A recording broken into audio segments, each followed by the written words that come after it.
selalu ajaib bagiku, jalanmu tak terselami.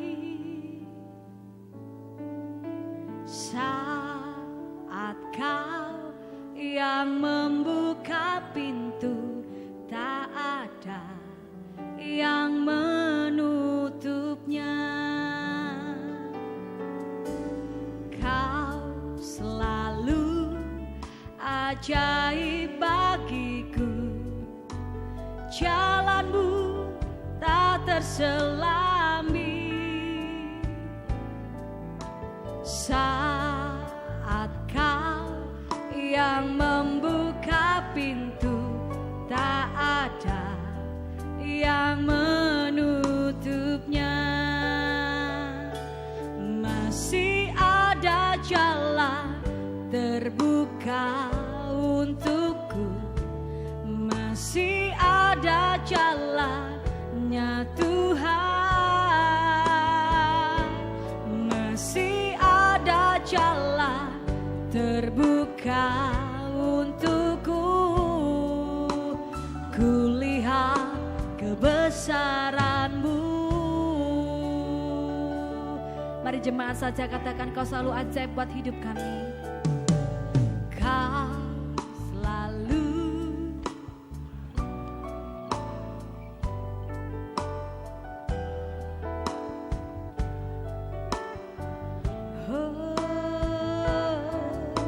saat kau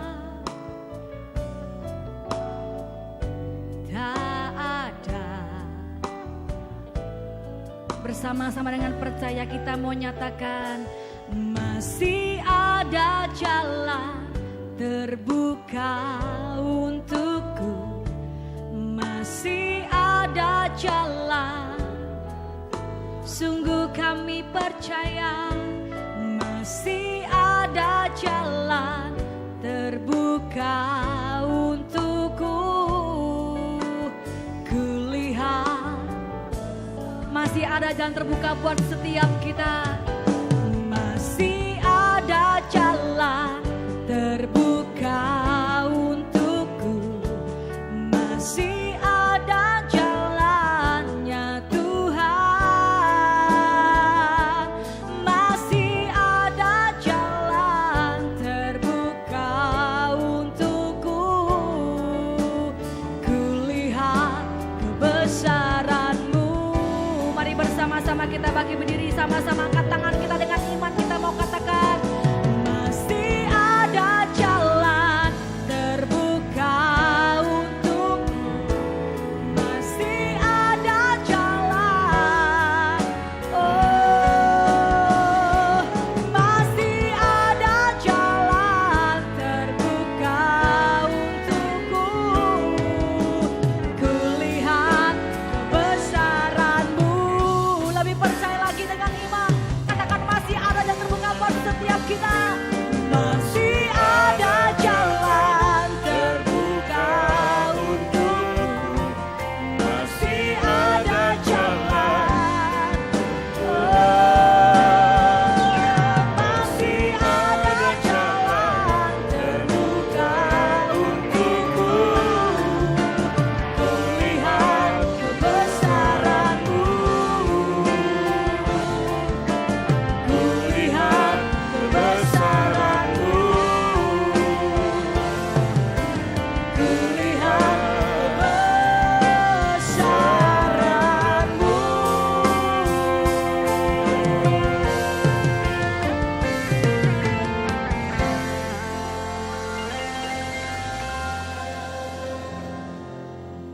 Terima kasih Tuhan Yesus untuk kebaikan Tuhan yang tidak pernah berhenti dalam hidup kami.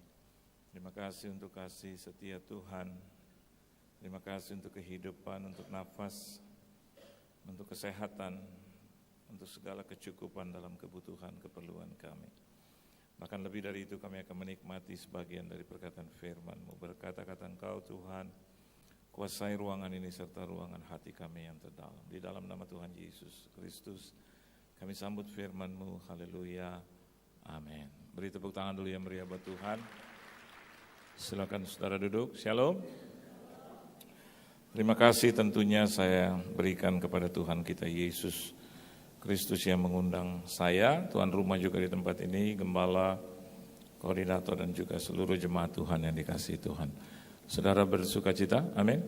Kita buka Alkitab kita di dalam Injil Matius pasalnya yang ke-26. Injil Matius pasalnya yang ke-26, ayatnya yang ke-41. Kalau saudara sudah mendapatkannya, kita boleh baca bersama-sama. Injil Matius pasalnya yang ke-26, ayatnya yang ke-41. Dapat semua? 1, 2, dan 3. Berjaga-jagalah dan berdoalah, supaya kamu jangan jatuh ke dalam pencobaan. Roh memang penurut, tetapi daging lemah. Ini diucapkan Yesus pada saat dia ada di Taman Getsemani. Taman Getsemani kita tahu adalah taman di mana atau tempat di mana Yesus memulai pergumulannya yang hebat ini. Taman Getsemani kita juga bisa artikan bagaimana Yesus dengan kemauannya mau dan mampu untuk menerima penderitaan itu. Kekristenan tanpa penderitaan rasanya tidak lengkap. Amin, saudara. Kekristenan tanpa penderitaan tidak dewasa. Justru di dalam penderitaan kita bisa melihat pertumbuhan dari iman itu sendiri. Bukan berarti bahwa kita menantang atau kita berkata kepada pencobaan dan ujian, seranglah aku. Tidak. Tetapi ada kalanya Tuhan mengizinkan dan mengirimkan Goliat di dalam hidup kita, supaya dia bisa mendapatkan Daud di tengah-tengah kita. Nah, di dalam hal ini kita melihat juru selamat kita. Banyak nabi, banyak ilah, banyak orang menyebut Tuhan tentang pribadi. Tapi bagi saya hanya ada satu juru selamat, yaitu Yesus Kristus Tuhan. Beri tepuk tangan yang meriah buat dia. Nah, ada dua kata penting yang dia hadirkan dan dia perkatakan dan sampai hari ini masih menjadi berkat bagi kita. Kata yang pertama adalah berjaga-jagalah dan yang kedua adalah berdoa. Ternyata dua kata ini berjalan, beriringan. Khususnya di masa-masa yang susah. Hari-hari ini kita melihat masa yang sulit, masa yang tidak gampang. Ada banyak orang sekarang terpuruk dan ada di dalam kesusahan itu. Bagi saya dan Anda di tempat ini, kalaupun ada di dalam penderitaan, berarti kita semua sama dengan Yesus, ada di Taman Getsemani. Dan di Taman Getsemani itu dia memberikan kita dua kata kunci. Berdoalah dan berjagalah. Kalau saya mulai dengan kata doa, ada banyak orang berkata terlalu klise. Doa lagi, doa lagi. Tapi itu yang Tuhan mau. Kalau kita tidak memiliki hubungan yang karib, yang intim dekat dengan Tuhan, maka rasanya kita tidak bisa keluar dari Taman Getsemani itu. Dan hal yang berikut adalah berjaga-jagalah. Saya terjemahkan kata berjaga-jaga dengan tindakan doa. Doa itu baik, doa itu sangat penting. Tetapi doa tanpa tindakan doa, maka seringkali kita tidak mendapatkan sesuatu yang maksimal. Kita berdoa, orang yang percaya harus berdoa. Dia harus berhubungan dengan Tuhannya yang hidup. Tapi setelah berdoa, dia tidak boleh duduk-duduk. Dia harus berjaga-jaga. Dia harus bertindak sesuai dengan doanya. Kenapa saudara? Alkitab lanjutkan, orang yang berjaga-jaga dan berdoa adalah orang-orang yang susah atau tidak jatuh ke dalam pencobaan. Amin. Sekali lagi, orang yang berjaga-jaga dalam hidupnya dan berdoa pasti tidak akan jatuh ke dalam pencobaan. Yesus yang katakan itu. Supaya kamu jangan jatuh ke dalam pencobaan. Jadi kalau saudara berdoa, kalau saudara berjaga-jaga, maka saudara tidak akan jatuh dalam pencobaan. Tiap-tiap hari pencobaan itu ada. Ada kiriman dari roh yang tidak bertanggung jawab itu. Alkitab dalam bahasa Indonesia katakan dengan jelas pencobaan. Bukan ujian. Kalau ujian itu datangnya dari Tuhan, dan tidak akan pernah untuk menjatuhkan kita, tapi mengangkat kita tinggi. Amin saudara. Tapi kalau pencobaan, iblis yang mencobai. Dan seringkali kita jatuh dalam pencobaan karena kita tidak berjaga-jaga dan berdoa. Nah, Alkitab lanjutkan dengan nasihat seperti ini. Roh memang penurut, tetapi daging lemah. Orang yang jatuh dalam pencobaan, dia hidup dalam kedagingan. Amin. Sekali lagi, orang yang jatuh, orang yang tidak ada di dalam doa dan berjaga-jaga, dia hidup dalam kedagingan. Orang yang hidup dalam kedagingan, dia mudah jatuh dalam pencobaan. Tapi sebaliknya, orang yang berdoa dan berjaga-jaga adalah orang yang hidup dalam roh Allah. Orang yang tinggal di dalam roh Allah. Apapun yang dikatakan Tuhan, selamanya kita pasti setuju kalau kita hidup dalam roh. Tapi sebaliknya, kalau kita hidup dalam kedagingan, menghormati orang tua susah, memberikan perpuluhan susah, datang beribadah tiap minggu susah. Ada serangan tentang Yesus, susah dia bertahan. Ada satu pemuda di Jakarta, malam-malam dia SMS dan telepon saya. Dan dia katakan, Pak Pendeta tolong berdoa buat saya, karena iman saya goyah. Oh iya, saya berdoa. Pak Pendeta tahu kenapa saya goyah? Ya tidak tahu karena engkau belum jelaskan, ya nggak tahu. Dia bilang, akibat ada, ya katakan di sana seseorang ya, yang sekarang sangat terkenal di YouTube, yang selalu merendahkan nama Tuhan Yesus. Dia bilang akan ke Jakarta waktu itu, dan rasanya sudah. Anda tahu siapa tokoh ini? Dan ke Indonesia maksud saya. Dan sudah banyak orang disesatkan dan pindah agama. Saya bilang, kalau kita hidup dalam roh, kita tidak akan mudah jatuh. Amin saudara. Kalau saya dan Anda di tempat ini, saya hamba Tuhan, saya hidup dalam roh. Bukan saya menantang, tapi sulit untuk jatuh. Orang yang jatuh pasti dia hidup dalam kedagingan. Dia tidak usah berdebat kanan dan kiri. Terus dia bilang, orang ini bertanya kepada dunia.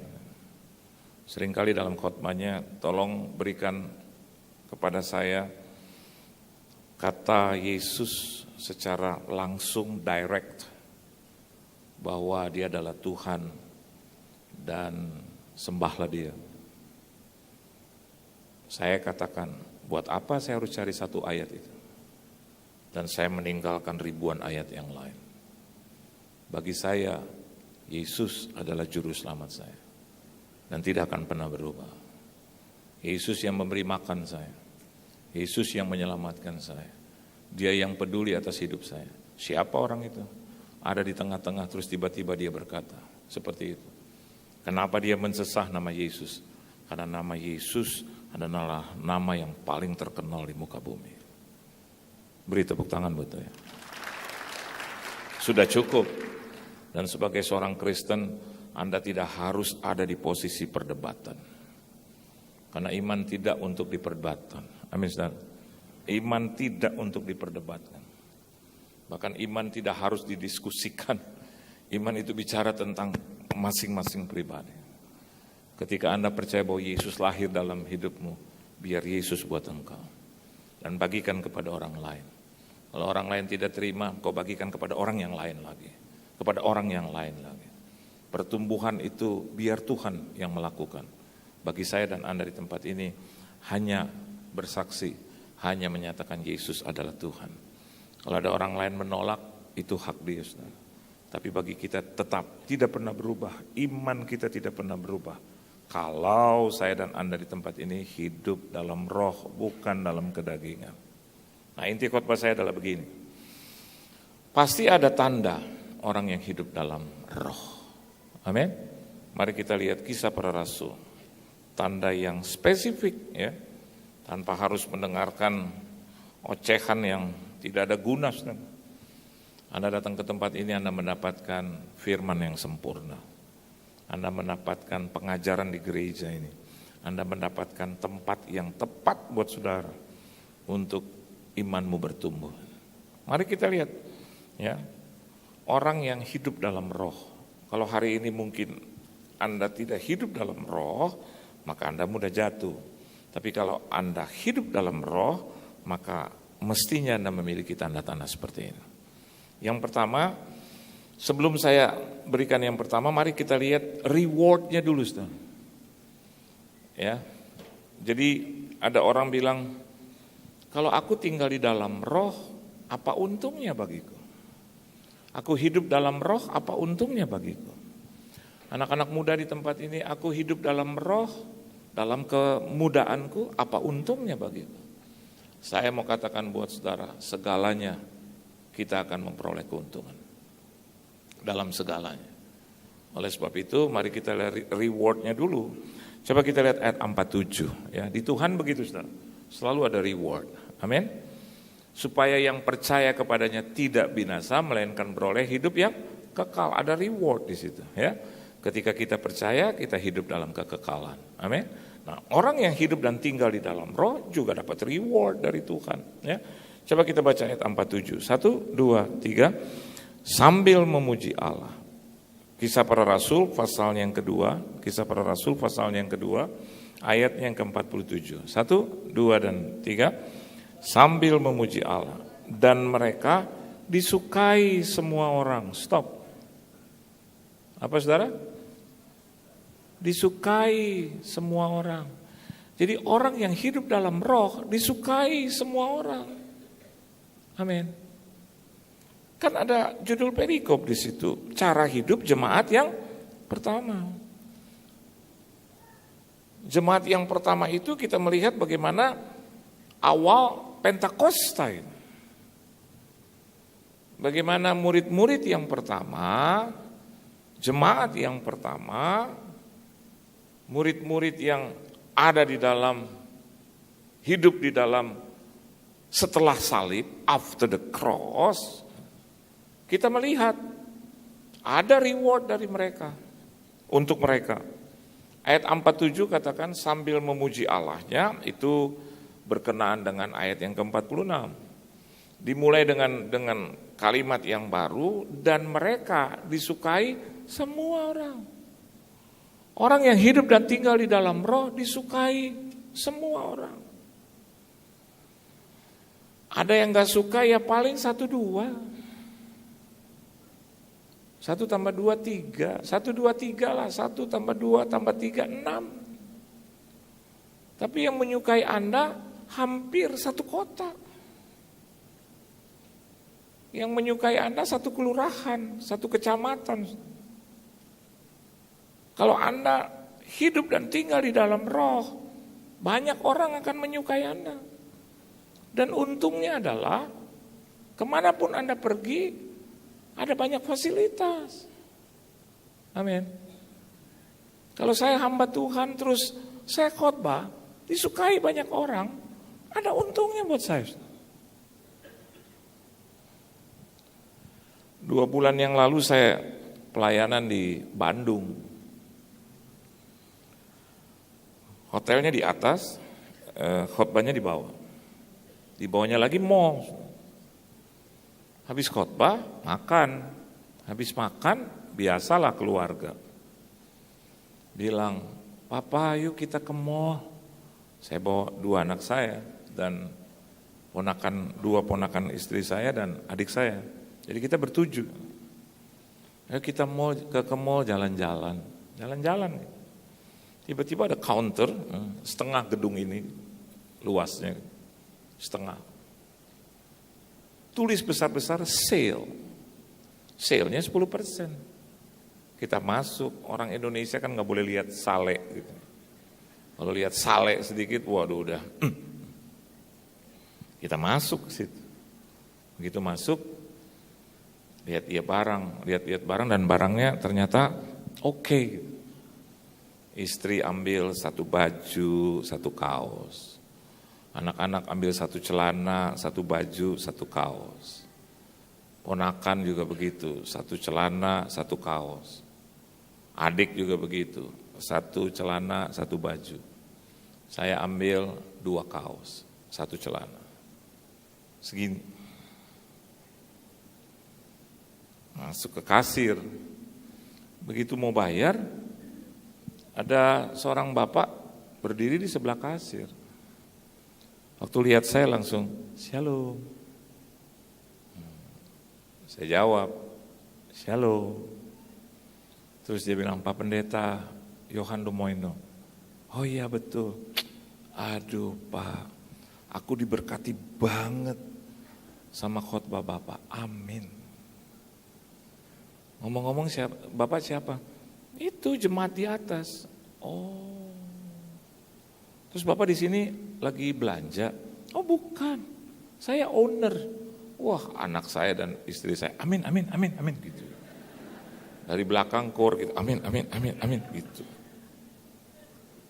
Terus Pak, nggak ada satupun YouTube Bapak yang saya nggak tonton. Semua saya tonton. Saya punya YouTube dan CD Bapak lengkap. Wow. Terus dia bilang sama saya, "Udah Pak belanjanya?" Saya bilang, "Udah." "Dapat diskon 10% ya?" "Iya." "Nah tambahan dari saya 50%. Berarti kan 60. Dia bilang, "Yang mana aja Pak?" "Semua." "Oh, istri saya dan anak saya bilang, nanti dulu Pak. Kita mau balik lagi ke situ gitu." Akhirnya dari sini, segini. Kenapa dapat 60%? Sederhana, disukai banyak orang. Amin, saudara. Bagi Anda yang tidak bekerja di ruangan ini, kalau Anda hidup dan tinggal dalam roh, Anda disukai banyak orang. Nanti pekerjaan itu dengan mudah Anda dapat. Kenapa demikian?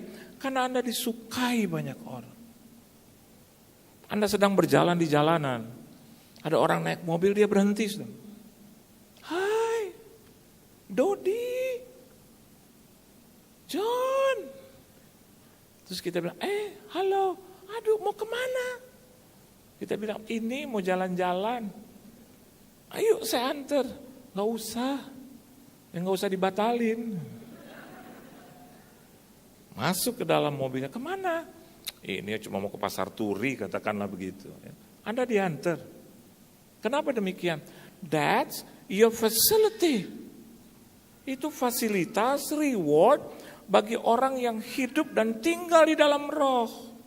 Jadi tidak perlu khawatir hari ini saudara untuk hidup di dalam kedagingan. Saya mau katakan buat saudara, kekhawatiran itu justru terjadi bagi orang-orang yang hidup dalam kedagingan. Nggak usah khawatir, Anda hidup dalam roh, Anda akan disukai oleh banyak orang. Orang-orang akan bertanya kepada Anda. Orang-orang akan bertanya hikmat, kebijaksanaan, marifat. dari Anda. Saya punya banyak teman, saya kemana-mana pergi. Saya tidak bilang bahwa saya sudah hidup dan tinggal dalam roh. Tapi saya mau katakan buat saudara, saya berusaha untuk hidup di situ. Kalau Anda tanya tantangan, banyak tantangan. Sebagai hamba Tuhan, sebagai pembicara diundang kemana-mana, ke seluruh daerah, kota, provinsi, dunia gitu. Ada tantangannya. Tapi sesaat aja gitu. Terus saya mulai berpikir, harus roh yang menang. Karena roh itu sifatnya penurut. Tapi kalau orang yang susah diatur, memang dia hidup dalam kedagingan. Tapi orang yang gampang diatur, khususnya mudah untuk tunduk, mudah untuk submit dengan firman Allah, saya berani katakan, dia hidup dan tinggal di dalam roh. Dan yang kedua, ternyata hal yang kedua, reward yang kedua, teruskan ayat 47. Kita baca sama-sama saudara, 1, 2, dan 3. Dan tiap-tiap hari Tuhan menambah jumlah mereka dengan orang yang diselamatkan. Yang kedua, bukan hanya disukai oleh banyak orang, tetapi juga Tuhan mencintai dia. Amin. Tuhan menyukai dia.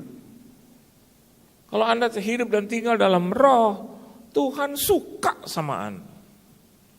Anda jadi favoritnya Tuhan. Apa? His favor. Favoritnya Tuhan. Anda menjadi kesenangannya Tuhan. Bayangkan itu. Kesenangannya Tuhan. Kalau Tuhan sudah senang dengan hidup Anda, wah. Kalau Tuhan sudah senang dengan hidup saya, pasti dia pagari saya. Kalau Tuhan sudah senang atas hidupmu, karena engkau hidup dan tinggal di dalam rohnya, pasti apa saja yang engkau minta, Tuhan akan berikan itu kepadamu. Tuhan akan luluskan permintaanmu, dan pasti permintaanmu gak aneh-aneh, karena engkau hidup dan tinggal di dalam roh. Bukan untuk memuaskan kedaginganmu, pasti. Di zaman yang susah justru, di zaman yang super sulit kita akan melihat, betul apa tidak? Tuhan kita hebat apa tidak? Bukan hanya di zaman-zaman gampang, saudara.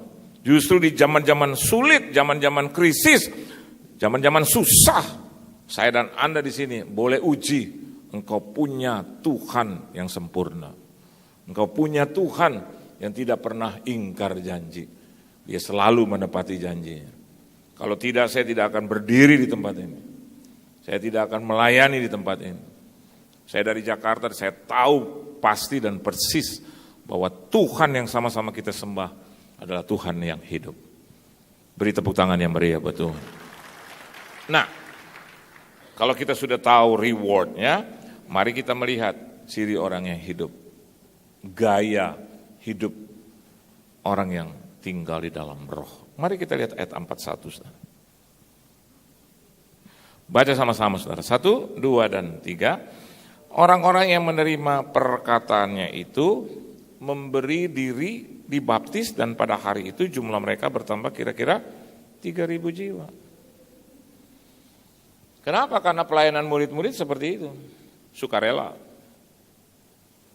Penyerahan total. Kita lihat ada kata di situ memberi diri.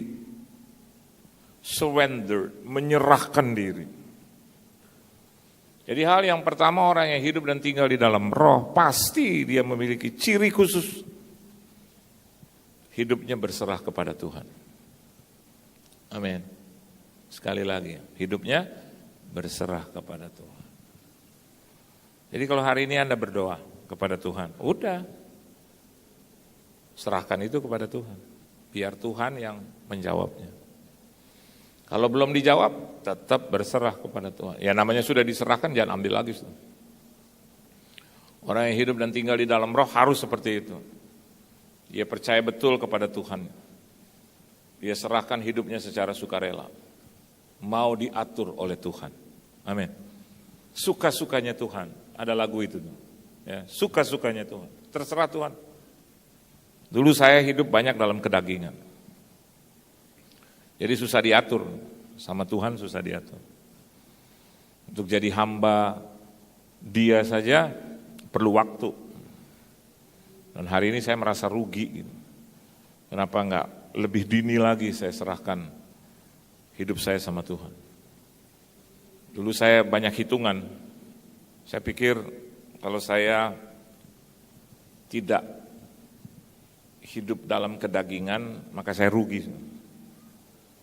Saya udah nggak bisa lagi ke disco, saya udah nggak bisa lagi ke karaoke, saya nggak bisa lagi ya yang bersifat duniawi.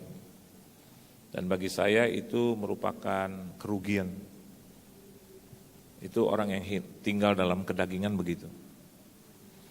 Saya akan kehilangan banyak teman, tapi ternyata prediksi saya itu salah. Ya. Setelah saya ikuti perkataan firman untuk hidup, memelihara hidup, untuk ada di dalam roh Tuhan, ternyata banyak keuntungan. Dan salah satunya adalah berserah. Dulu saya hidup ngotot. Dulu saya hidup nomor satu adalah kehebatan kita. Gitu. Nomor satu adalah bisa-bisanya kita. Ternyata itu semua salah. Hidup kita ada yang atur. Tuhan yang mengatur kita. Serahkan hidupmu dan biar dia yang atur. Dan Anda tidak akan pernah salah di dalam memilih Yesus sebagai Tuhanmu. Kalau diatur segalanya jadi gampang. Dan betul, saya kehilangan pekerjaan. Saya hidup di dalam penderitaan, kesusahan, minus. Itu yang saya takutkan.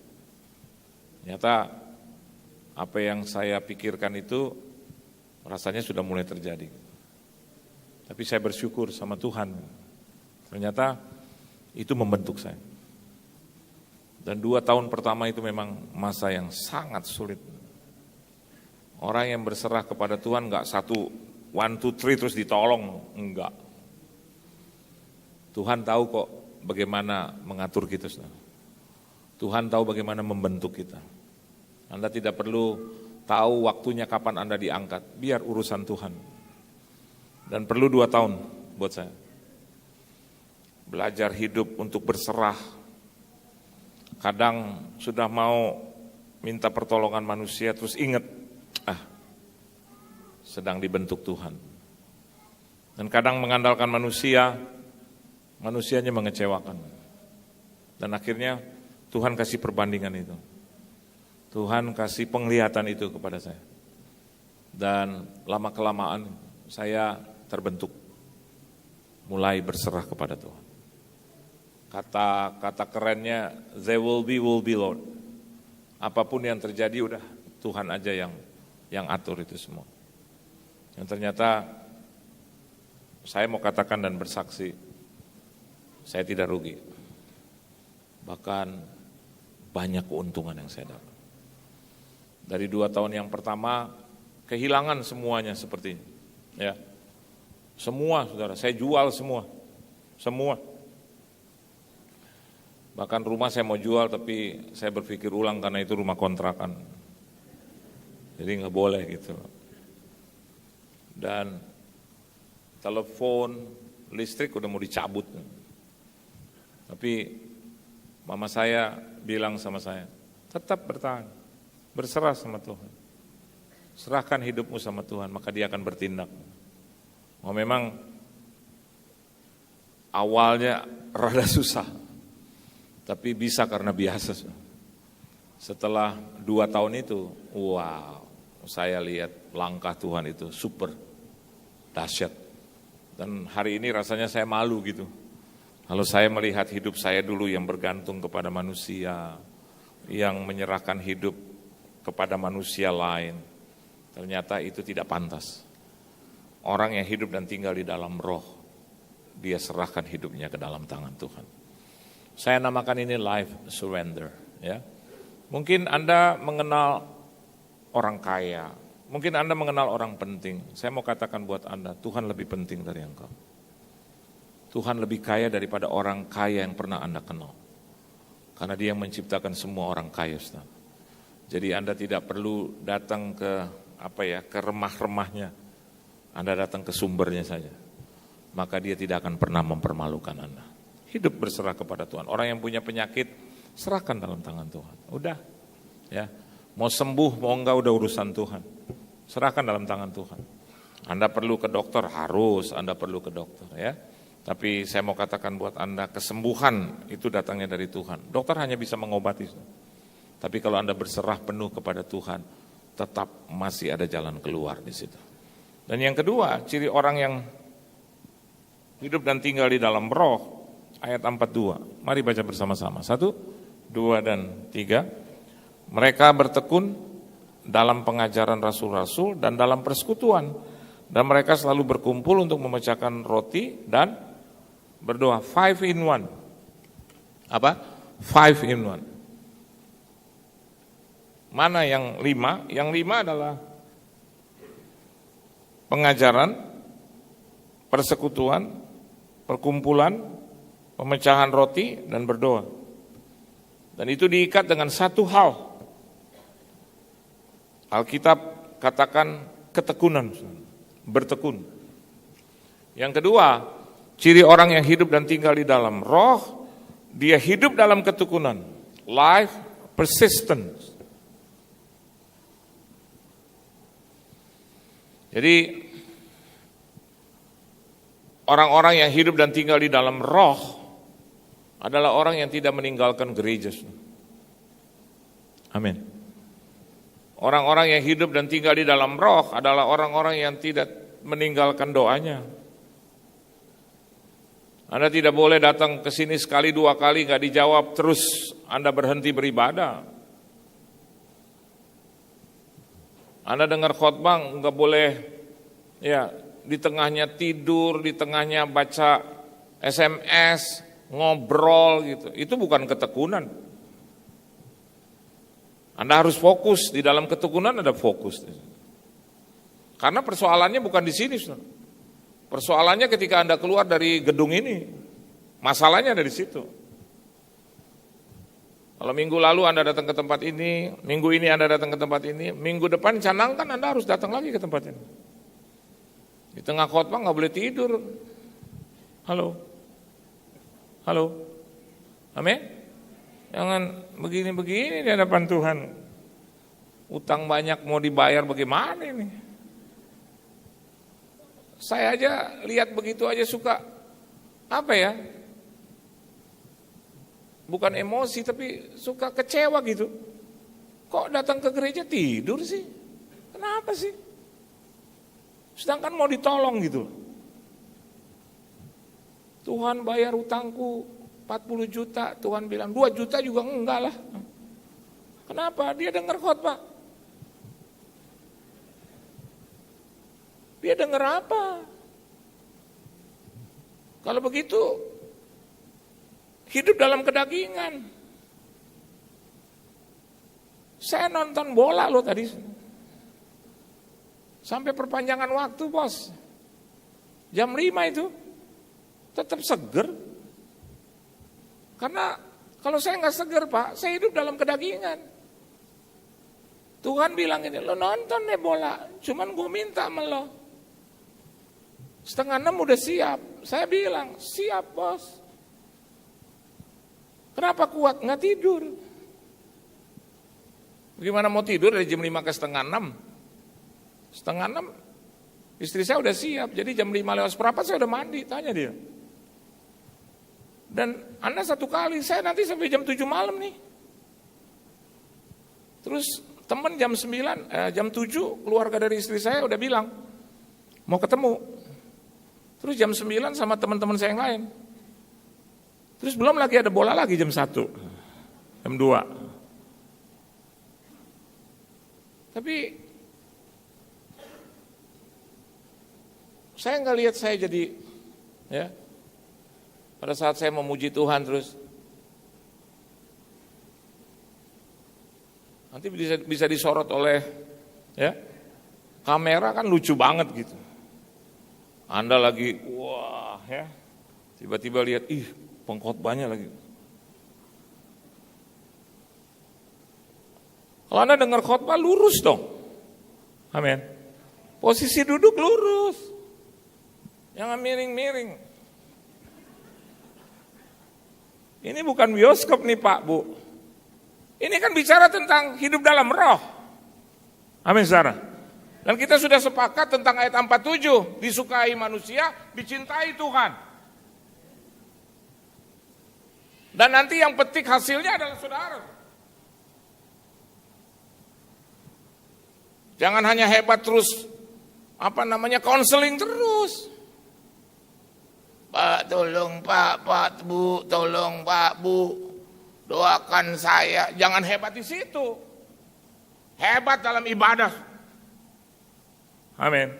Hebat dalam mendengarkan firman, hebat dalam hidup dalam kekudusan. Itu yang keren. Dan nanti kita lihat, Tuhan yang hebat itu pasti akan bertindak untuk menyelamatkan Anda. Walaupun ngantuk, tahan. Setelah ini Anda boleh tidur sampai nggak bangun lagi juga nggak jadi masalah. Ayo, mari kita keren di hadapan Tuhan. Amin, saudara. Ayo. Kalau mereka sahabat kita bisa 5 kali, masa kita cuma 1 kali aja susah. Bahkan dibebaskan kita. Terserah berapa kali saja Anda mau datang kepada Tuhan. Mereka ada aturan 5 loh, saudara. Dan mereka puasa aja diatur sedemikian rupa, saudara.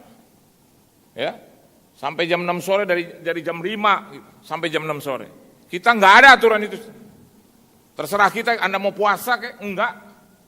Lihat, Tuhan kita bukan Tuhan yang nggak ada aturan, tapi Tuhan yang menyerahkan semuanya dalam kehendak engkau bebas. Tapi juga ada keterbatasan di situ. Yaitu ada firman yang membatasi kita. Saya yakin dan percaya hidup ini nggak terlalu susah. Kalau kita hidup dalam roh tidak terlalu susah. Pasti ada kekuatan di situ. Pasti ada pembelaan dan pertolongan Tuhan di situ. Nah, beri tepuk tangan yang meriah buat Tuhan. Dan yang ketiga, yang terakhir. Karena saya lihat udah ada beberapa yang miring, yang terakhir aja. Coba kita lihat ayat 44 ya. Ini saya punya joke ini. Nanti saya takut Tuhan bilang, ini baru panglaris kok, bahkan kebaktian pertama gitu ya. Udah dia miring-miring gitu ya. Saya di atas jadi saya lihat sudah. Ada yang. Jadi perlu tembok gitu ya. Coba Anda lihat ayat 44. Mari baca sama-sama. 1, 2, dan 3. Dan semua orang yang telah menjadi percaya tetap bersatu. Dan segala kepunyaan mereka adalah kepunyaan bersama. Life surrender, life persistence. Yang ketiga adalah life union. Hidup dalam kebersamaan. Amin. Hidup dalam persatuan. Ya contohnya, tahun ini saya 25 tahun ada dalam pernikahan. Tepatnya tanggal 9 Desember 2016, kami 25 tahun menikah.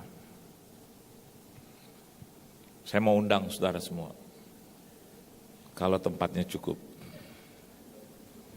Jadi kalau sudah tanggal 10 Desember Anda nggak dapat undangan, berarti tempatnya memang nggak cukup gitu. Yang saya mau ceritakan, pernikahan itu memang harus bersatu, harus sama-sama. Dan rasanya memang agak sulit, karena kita adalah 2 orang yang berbeda. Saya agak kurang setuju kalau ada agak kurang bahwa ada hamba Tuhan bilang, kami 45 tahun menikah nggak pernah berbeda pendapat atau ribut. Rasanya nggak juga. Pasti ada. Ya, ada. Kadang kita mau nonton film aja, istriku mau nonton film-film yang melankolis. Sedangkan saya suka yang itu, yang apa namanya tuh, detektif gitu ya, terus yang sedikit suspense gitu, yang tegang. Istri saya nggak suka, dia suka tidur kalau yang tegang-tegang. Gitu. Apalagi kalau yang banyak ngomong. Kita kan seneng kalau film tuh harus ada ngomongnya dulu gitu. Kalau istri saya suka tuh yang melankolis, yang gitu. Terus dia bisa, kesian ya Pak ya gitu. Saya bilang, siapa Ma? Itu orang kesian gitu. Saya bilang, Ma ditipu sutradara Ma. Dia bilang, enggak, kesian. Dia bisa nangis kalau nonton sinetron, bisa gitu. Saya bilang, aduh. Tapi sebaliknya kalau ada film-film tegang, kadang-kadang dia liwat aja saya suka bilang, awas, awas. Dia tanya, kenapa sih? Itu filmnya, itu pembunuhnya lagi datang. Terus dia suka bilang, pembunuhnya tadi tangkap juga sama polisi. Gitu. Itu aja udah beda kan kita, udah beda. Belum makanan, beda. Belum hobi. Tapi saya bersyukur. Ya mungkin ada Bapak Ibu di sini yang lebih dari 25 tahun. Hanya saya sebagai pembicara mau berkata bahwa 25 tahun pernikahan itu juga menyatukan. Walaupun ada perbedaan tapi hidup dalam kebersamaan. Dan itu kita bawa sampai keluarga. Baik keluarga saya maupun keluarga dia. Jadi kalau ibu saya dapat sesuatu, ibu dia juga harus dapat sesuatu. Ada seseorang tanya, Pak, waktu Bapak beliin mobil buat ibu Bapak, terus mertua dibeliin nggak tuh? Kebetulan juga dibeliin, saudara. Jadi saya bilang, dibeliin. Pikir cuma satu aja, enggak. Karena memang kejadiannya juga tanpa saya duga gitu. Habis saya beri buat mama saya, terus saya balik badan, mertua saya lagi duduk. Dan mertua saya lihat saya gitu. Tiba-tiba, saya lah ini roh Tuhan. Roh Tuhan langsung seperti bisik di saya. Gitu. Mau juga mobil gitu. Dan jujur Bu, ya, untuk belikan atau kasih 2 mobil di sana yang bersama susah. Kecuali kalau saya konglomerat, ya, susah. Saya lihat wajah dia. Saya ke belakang cuci tangan, terus saya ketemu istri saya, terus saya bilang, muka dia juga biasa sih, cuma saya bilang, Tuhan, aku juga harus kasih mobil satu sama ibu kamu. Wah, berubah muka. Amin. Haleluya. Gitu. Saya dekat ibunya, Mbak. Saya dulu panggil Mbak. Jadi nanti Mbak dapat mobil 1 ya. Terus dibawa ke Surabaya ya Mbak. Untuk ke gereja ya Mbak. Dia kalau ke gereja suka naik beca. Gereja dia pagi, jam berapa Mbak? Jam 6 atau jam 5? Jam 6 pagi, dekat rumahnya. Terus saya bilang, nanti Mbak dapat mobil 1 ya. Nanti kita kirim langsung ke Surabaya. Waduh. Itu muka dan kata-kata, waduh terima kasih, biar Tuhan Yesus memberkati. Dan saya dicium, diual-ual. Saya tutup nih firman. Untungnya saya berikan buat 2 pribadi itu pada saat mereka masih hidup. Karena mama saya terus dipanggil Tuhan 2013 dan mertua saya dipanggil Tuhan 2015. Jadi rasanya saya, indahnya hidup dalam kebersamaan. Jadi kalau saya ke Surabaya sampai hari ini, ya, mobilnya masih dipakai oleh adik dari istri saya. Dan saya lihat, terima kasih Tuhan. Kau beri kemampuan buat aku untuk hidup dalam kebersamaan. Saudara boleh diberkati, tapi saudara juga harus ingat saudara-saudara Anda mungkin yang ada dalam kesusahan. Saudara diberkati, saudara juga harus ingat mungkin gereja Anda juga yang ada di dalam keperluan. Saudara juga harus melihat sesama, saudara, ya, entah teman-teman, rekan-rekan seiman, atau mungkin teman-teman yang lain yang ada juga dalam kesusahan. Indahnya hidup dalam kebersamaan. Nah, kita akan melihat itu adalah ciri orang yang hidup dan tinggal di dalam Roh. Tuhan memberkati saudara. Beri tepuk tangan yang meriah buat Tuhan. Kita tunduk kepala, kita berdoa. Terima kasih Tuhan untuk firman-Mu. Kami sangat diberkati oleh firman-Mu. Ajar kami untuk selalu hidup dan tinggal di dalam Roh, bukan di dalam daging. Daging itu lemah, tapi Roh itu penurut. Ajar kami untuk taat, selalu bisa menurut, tidak keras hati, tapi selalu bisa mematuhi apa yang Tuhan firmankan bagi kami. Karena semuanya bukan untuk kerugian kami, tetapi semuanya untuk keuntungan kami. Banyak manusia yang menyukai kami, itu kata firman-Mu, dan Engkau juga menyenangi kami. Ajar kami untuk tinggal di dalam kebersamaan, dalam persatuan dan kesatuan. Ajar kami juga untuk tinggal di dalam ketekunan, tiap-tiap hari, tiap-tiap minggu, tiap-tiap bulan, tiap-tiap tahun, bahkan tiap-tiap jam dalam hidup kami. Biar kami ada di dalam ketekunan, dan ajar kami juga untuk tinggal di dalam penyerahan hidup, penyerahan total kepada Tuhan. Kami percaya sungguh bahwa Tuhan yang kami percaya adalah Tuhan yang sanggup untuk memelihara hidup kami. Berkati jemaat-Mu yang hadir, keluarga, rumah tangga mereka, bisnis, usaha, mata pencarian, pekerjaan, perusahaan, perekonomian, hidup, tubuh, jiwa, dan roh mereka, kesehatan mereka Engkau berkati, keuangan mereka Engkau berkati, Engkau berkati pelayanan mereka Tuhan, di mana saja mereka berada diberkati dan jadi berkat. Dalam nama Tuhan Yesus kami telah diberkati, haleluya, amin.